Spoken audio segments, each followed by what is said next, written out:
I was really tempted in our study of David to move ahead in David's lifespan, kind of look at a few of the what I consider broader highlights of David.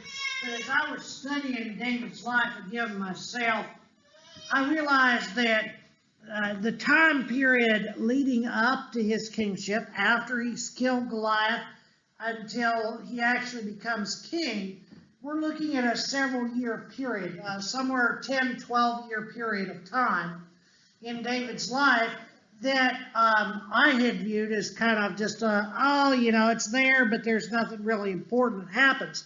But I think this period of time does really honestly help us to get a grasp of the character of David as well as some of the other things in his life. And as we look at in looking at David's life in the light of a man after God's own heart, this period of time, this 10 or 12 year period of time, from David being about 16, 18 years old until he becomes king at the age of 30, is kind of an important area for us to look at.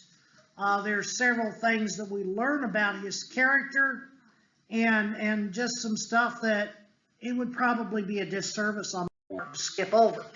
So I want us to think about today the drama in David's life in his relationship to Saul.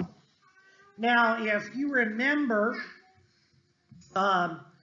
David, as we studied last week, killed Goliath. But before that, David also had begun, not too terribly long before that, David had begun his relationship with King Saul. Saul, of course, is to be removed. God is going to remove Saul from being king over Israel for disobedience. So, as Steve read this morning in our scripture reading from the book of James, we have that kind of a relationship with God in that God desires us to be doers of his will and not hearers only. And that was what God expected out of King Saul. That was what he asked of King Saul. And Saul failed to do that. Once he became king, power dominated his personality. And so we know that David, in this section, is not king yet, but it gives us a little bit more insight into who he is. And so in his mid to late teens, somewhere between the age of 16 and the age of 18, David's skill as a musician gained him a place in the courts of King Saul. Now, if we back up, this is prior to David and Goliath. They build their relationship here in 1 Samuel chapter 16. And in verse 17, if you will, it says here, so Saul said to his servants, provide for me a man who can play well and bring him to me. One of the young men answered, behold, I have seen a son of Jesse, the Bethlehemite, who is skillful in playing, a man of valor, a man of war, prudent in speech, and a man of good presence, and the Lord is with him. So this is speaking of David. Saul's looking for someone to kind of help him with his depression issues. And Saul is depressed because he has severed the relationship that he had with God. And he knows, Samuel has told him, God has rejected you from being king. And so he's looking for this person to play music in the palace days before radio, days before iPods and all that stuff. Saul's dealing with depression. His servants have suggested this is what you need. It's okay, find a guy. And so they come up with David. Down in verse 22, it says, and whenever the harmful spirit from God was upon Saul, David took the lyre and played it with his hand. So Saul was refreshed and was well. and the harmful spirit departed from him. So again, I believe this has probably manifested itself in something that we would know of as either depression or perhaps a bipolar nature in the Apostle Paul. Not saying that someone who is depressed or bipolar has an evil spirit of God, but this seems to be the way this evil spirit, as it's referred to, manifests itself. So at around the age of 18 to 20, David kills Goliath. We studied that last week, and that was a very interesting study. But David was to be rewarded with the marriage of Saul's oldest daughter, Marietta. And Marietta, we see that promise made, and I'm not going to go back there for time's sake. When he killed Goliath, it was one of the motivations. Actually, let's go ahead. I'm right here at 1 Samuel chapter 17. And down in verse 25, you see it was one of the motivations that David had, not necessarily to marry the king's daughter, but the idea of what all would go with that. It says here, and the men of Israel said, they're speaking to David, have you seen this man who come up? Surely he has come up to defy Israel, and the king will enrich the man who kills him. So there's a motivation, a little bit of wealth. Remember, David is from a large family, a shepherd boy, so obviously not super wealthy. He will enrich the man who kills him with great riches and give him his daughter and make his father's house free in Israel.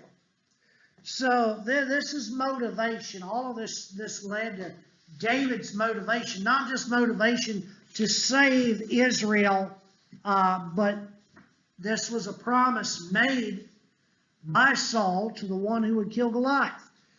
And so if we go over a chapter, 1 Samuel chapter 18, verse 19, we see that David's marriage to Marietta was not to take place.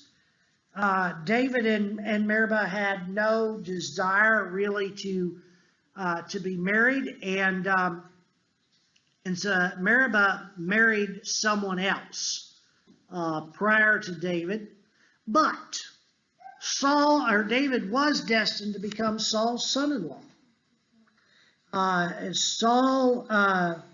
Saul did allow David to marry Michal, his younger daughter.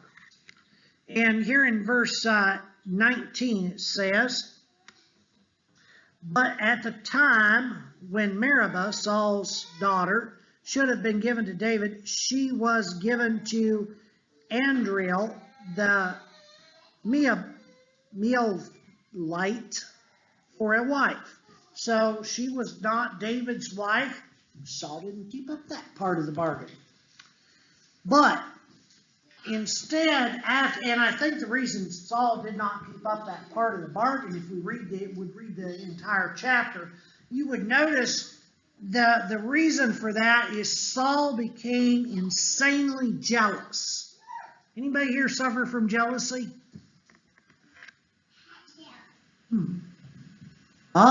Okay, at least I've got one honest child.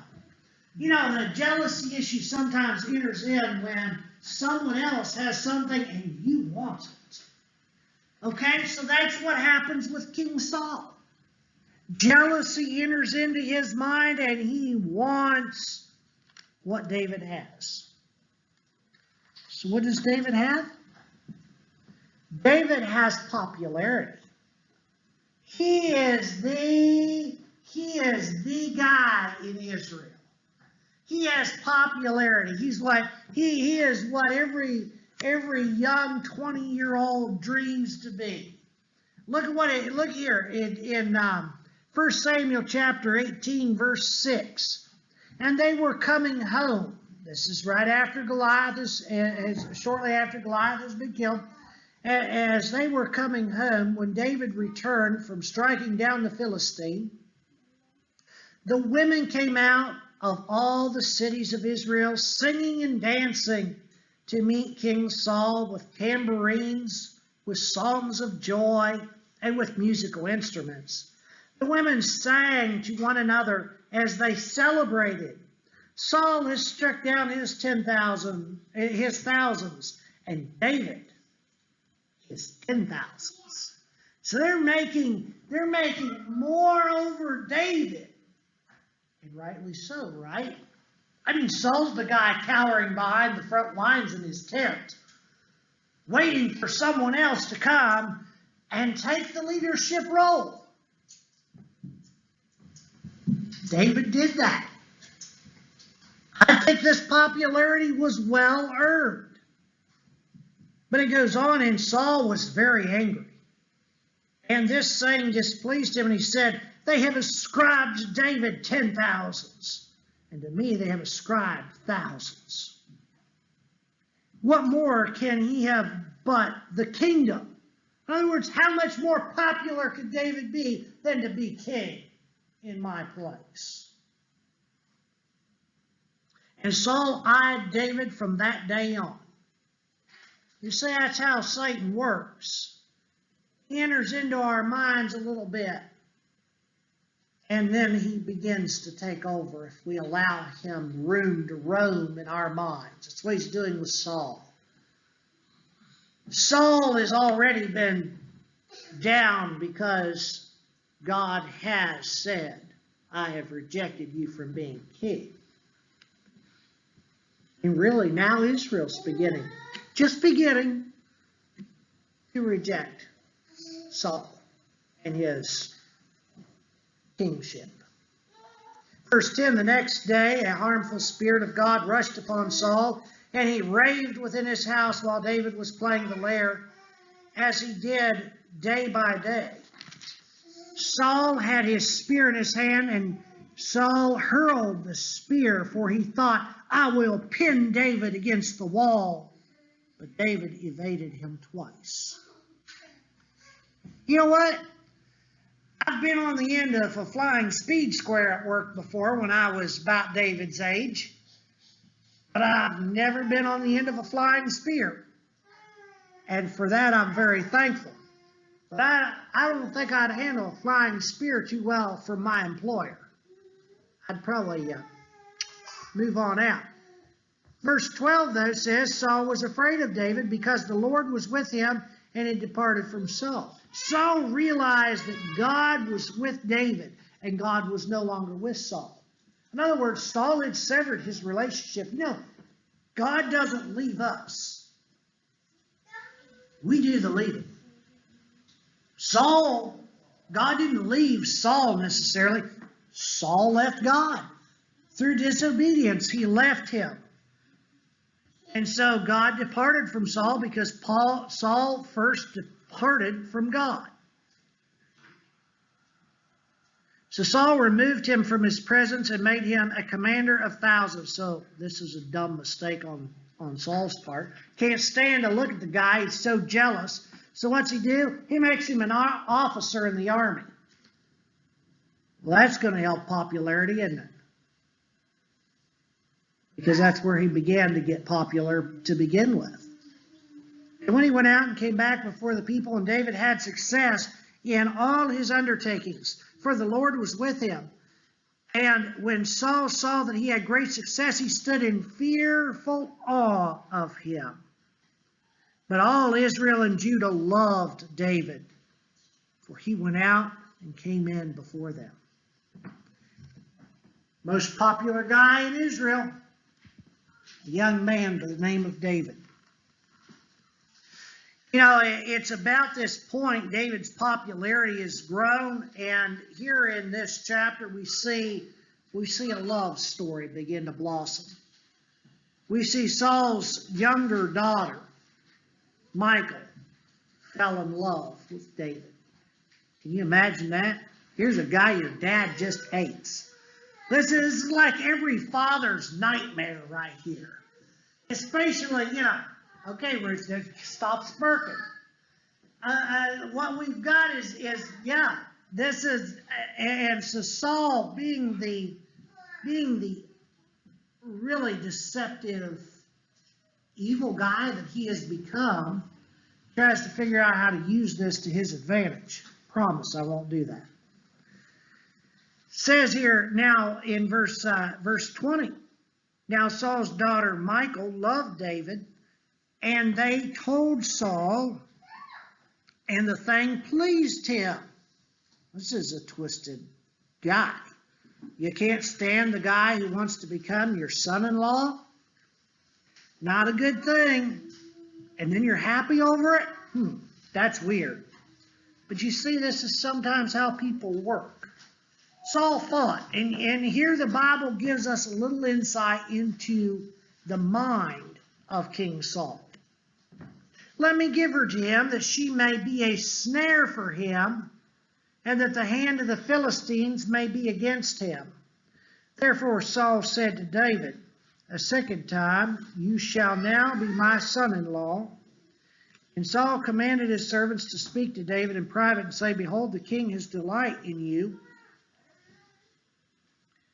and all his servants love you. Now then, become the king's son-in-law. And Saul's servants spoke those words in the ears of David, and David said, does it seem to you a little thing to become the king's son-in-law, since I am a poor man and have no reputation?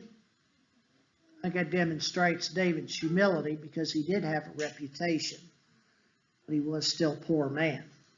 And the servants of Saul told him thus, and so did David speak. Then Saul said, thus shall you say to David, the king desires no bride price. In other words, he doesn't need a dowry paid for his daughter, except for this. Here's where Saul's mind goes. He says, Michal's going to be that snare.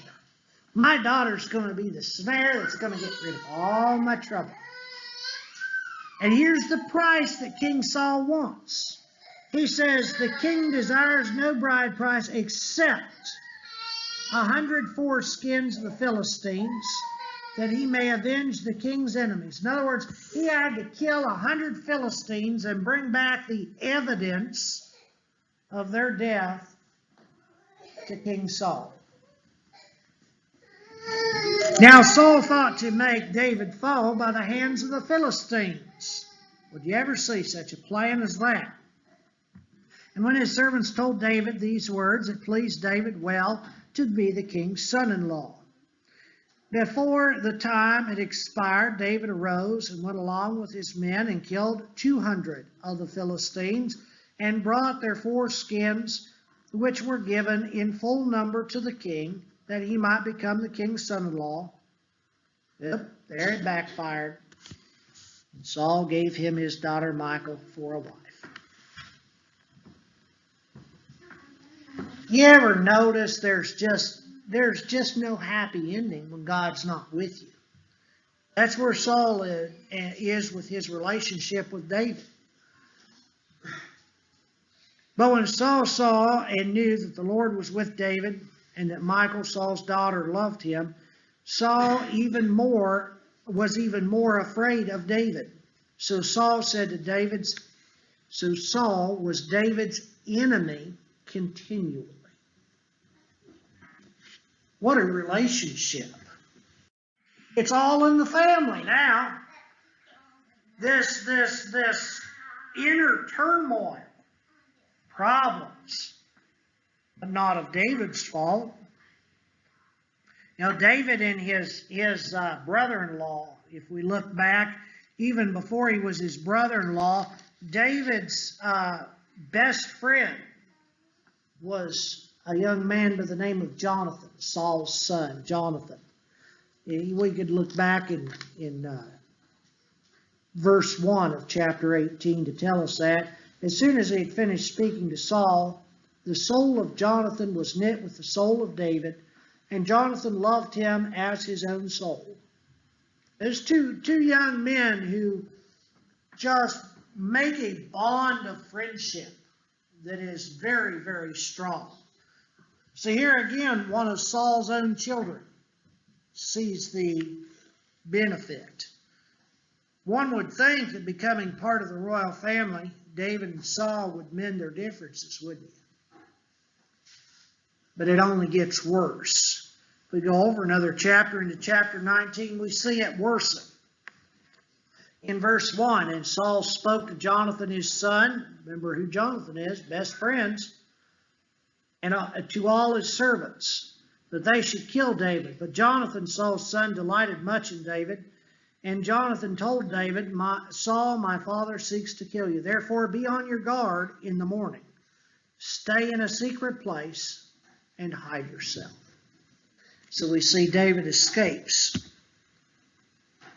with his life. You know, Saul is constantly the coward. Constantly the man who does not do what is right. Always trying to get everyone else to do his dirty work. Here in this short section we read a moment ago, Saul's trying to get his son to kill David. His servants to kill David. Saul doesn't have the guts to do it himself. So where's David in all this? Where is David? What's his attitude? You know, Saul first tries to use the Philistines to kill David. And then David marries his daughter. He tries to use his son and his servants. But his son is friends with David. Finally, in another fit of rage himself, he also tries to make an attempt on David's life again. Here in chapter 19, we see again he tries to kill David himself in a fit of rage.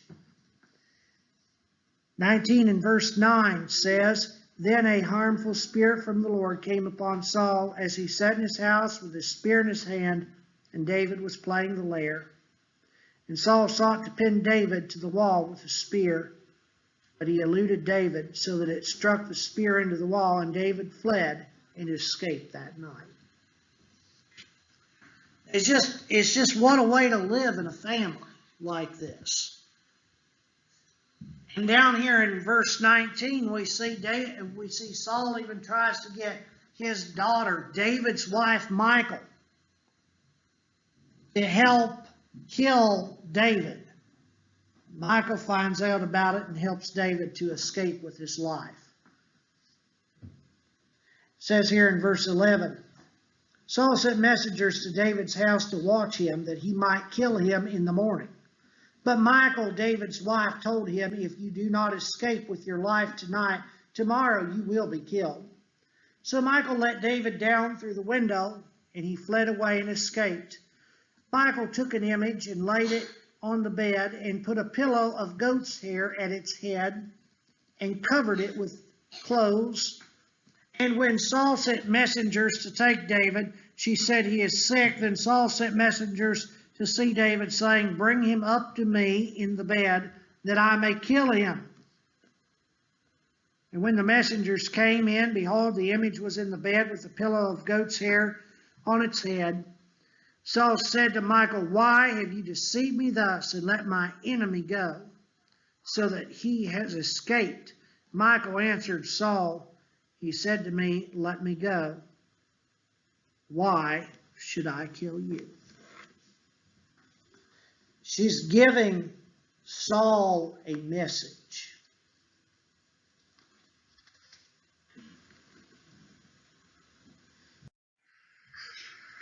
I want to cut to the chase here, and I want to get to a very characteristic aspect of David. Something that I think sometimes we gloss over. You know, as after David had fled from his own home, leaving his wife, leaving his father-in-law, leaving his best friend, David spends the next several years of his life, approximately 10 years. Maybe not quite 10 years, 8 years, somewhere in through there, but he spends the next several years of his life playing a game of cat and mouse with King Saul in the mountains of the wilderness of Israel. If we go down to 1 Samuel chapter 23, we're going to skip a little bit of David's adventures here to get to a point. We may back up and pick up an adventure or two in the midst of this another time, but I want you to notice something. Here in David's in this wilderness. Saul's seeking him out. Now they told David, behold, I'm sorry, I need to drop down to verse 15, not verse 1. David saw that Saul had come out to seek his life. David is aware this man wants to kill him, and he has come hunting David. They've been playing cat and mouse for a while now. It said David was in the wilderness of Ziph at Horish.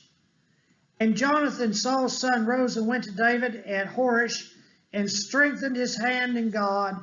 And he said to him, do not fear, for the hand of Saul my father shall not find you. You shall be king over Israel. Okay, so David hiding out in this wilderness. And we see that David, in being a man after God's own heart, has respect for Saul. I don't know about you, but I don't have any respect for anybody that wants to kill me. But David respects Saul not because of anything Saul has done. But he has respect for Saul because he is God's anointed king over Israel. He is God's king over Israel.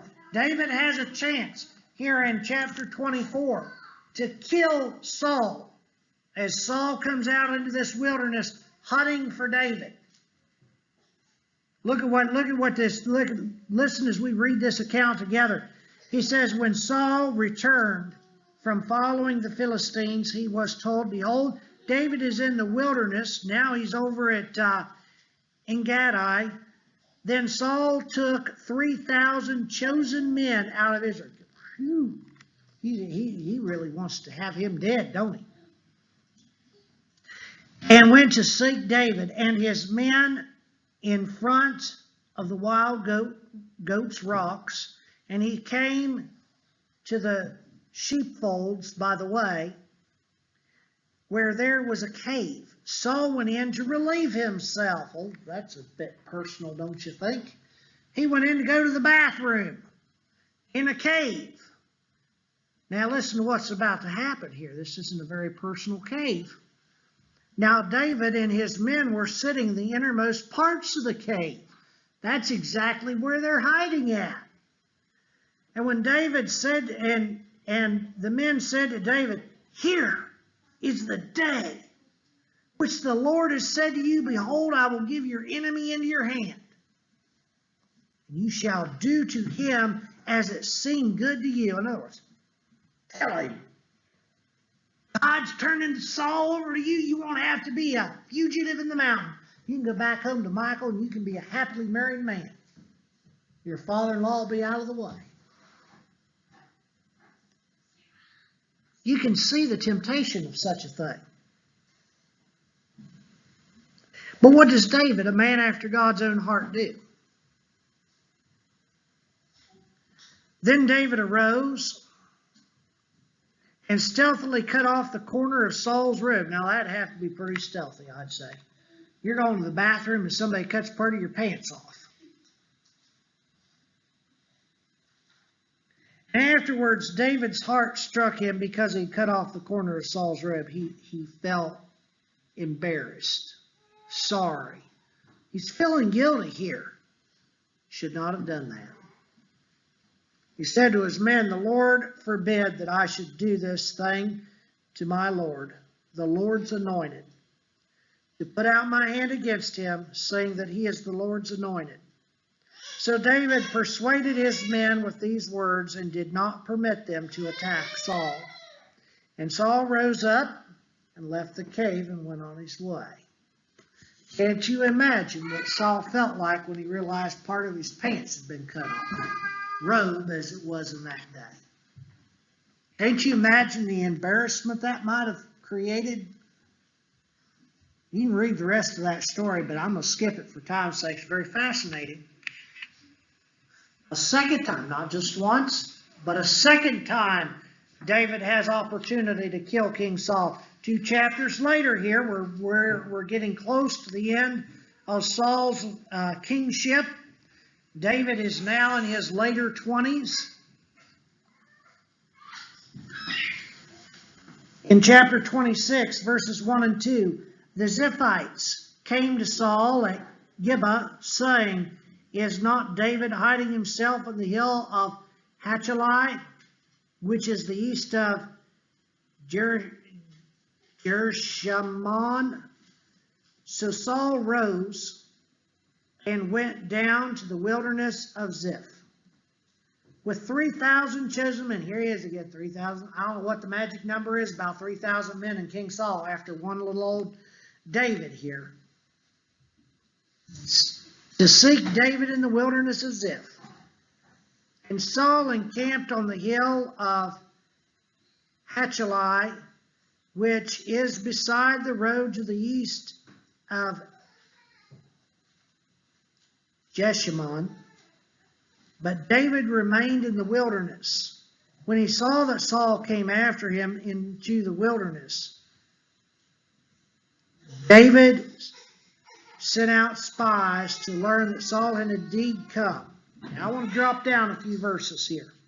We're going to drop down into verse 7 and cut through to the applicable section. So David and Asha went to the army by night. Saul's encamped. They're sleeping. David takes his right-hand man. He goes down. He says, and there lay Saul sleeping within the encampment, with his spear stuck into the ground at his head, and Abner's Saul's right-hand man, and the army lay around him. And Abishai said to David, "God has given your enemy into your hand this day. Now please let me pin him to the earth with one stroke of the spear, and I will not strike him twice." But David said to Abishai, "Do not destroy him who can put his hand against the Lord's anointed and be guiltless." And David said, "As the Lord lives, as the Lord lives, the Lord will strike him." God is the one David's waiting on to take Saul out. "Or his day will come to die, or he will go down to the battle and perish. The Lord forbid that I should put my hand against the Lord's anointed. But take now the spear that it is at his head, and the jar of water, and let us go." You see, he had the opportunity. You know what I find interesting? If you go on down through here, and I want to encourage you to read these chapters. You go on down through there at daybreak, David's standing on the hillside holding the spear and the water jug. And he yells at Abner, Saul's right-hand man. He says, "Is this the way you protect your king?" Evidence for King Saul to see, evidence for Abner to see that they had penetrated the army encampment at night. It could have caused great havoc. It's his way of saying to Saul, "I will do you no harm. I will do you no harm." You know, the Apostle Paul in the New Testament today says, "Love your enemies and pray for them that hate you." Jesus says that. Paul mirrors those words as well. Some lessons for us from David.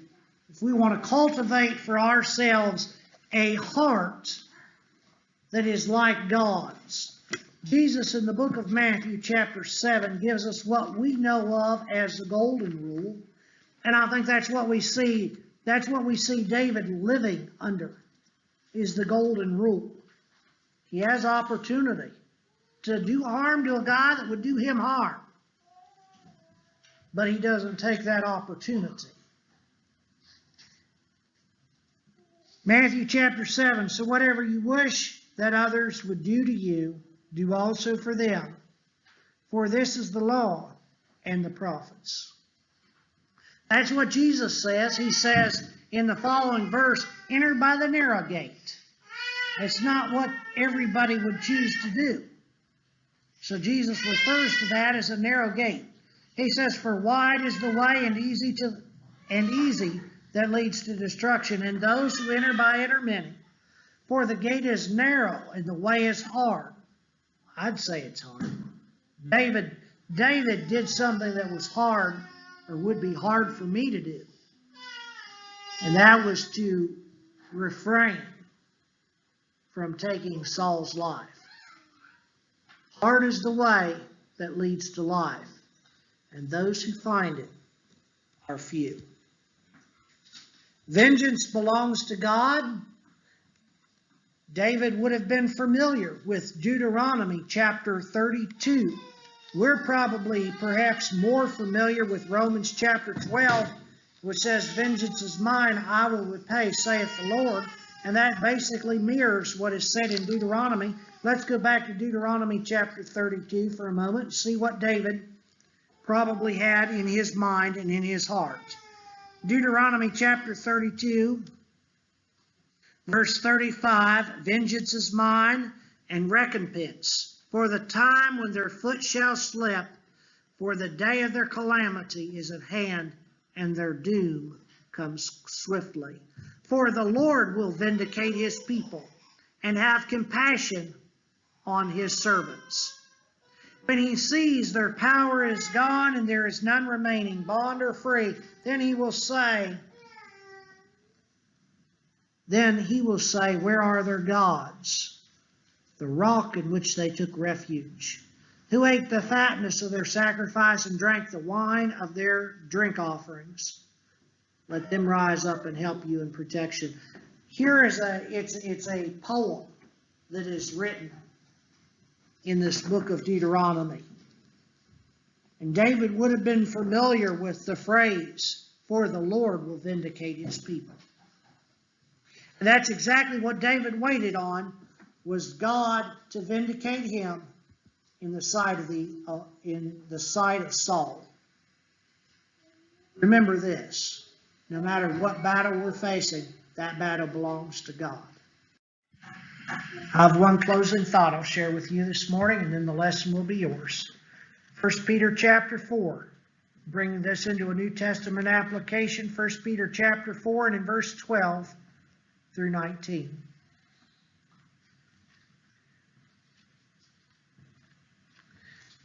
In 1 Peter chapter 4, Peter writes in his general letter, down in verse 12, "Beloved, do not be surprised at the fiery trial, when it comes upon you to test you, as though something strange were happening to you. But rejoice insofar as you share Christ's sufferings, that you may rejoice and be glad when his glory is revealed." That will be David. In a very short amount of time in our study of David, he will rejoice when the glory of God is revealed, and the promise of his taking over the kingship of Israel is secured. Peter goes on, "If you are insulted for the name of Christ, you are blessed, because the Spirit of glory and God rests upon you. But let none of you suffer as a murderer, or a thief, or an evildoer, or as a meddler. Yet if anyone suffers as a Christian, let him not be ashamed, but let him glorify God in that name. For in this time judgment to begin at the household of God, and if it begins with us, what will be the outcome for those who do not obey the gospel of God? And if the righteous is scarcely saved, what will become of the ungodly and the sinner? Therefore, let those who suffer according to God's will entrust their souls to a faithful Creator while doing good." Friends, that's exactly what David did. He entrusted his soul to a faithful Creator. Care to, you can open your songbooks. 454, as we entrust our soul to a faithful Creator, we realize that faithful Creator sent us a Savior, Jesus Christ. And it's through his blood, through his sacrifice, that we have forgiveness of our sins and a right relationship with God through obedience to the gospel of Jesus Christ. If you're here this morning, you're subject to the invitation. I encourage you to make your wants and wishes known. As together we sing 454, 454, nothing but the blood.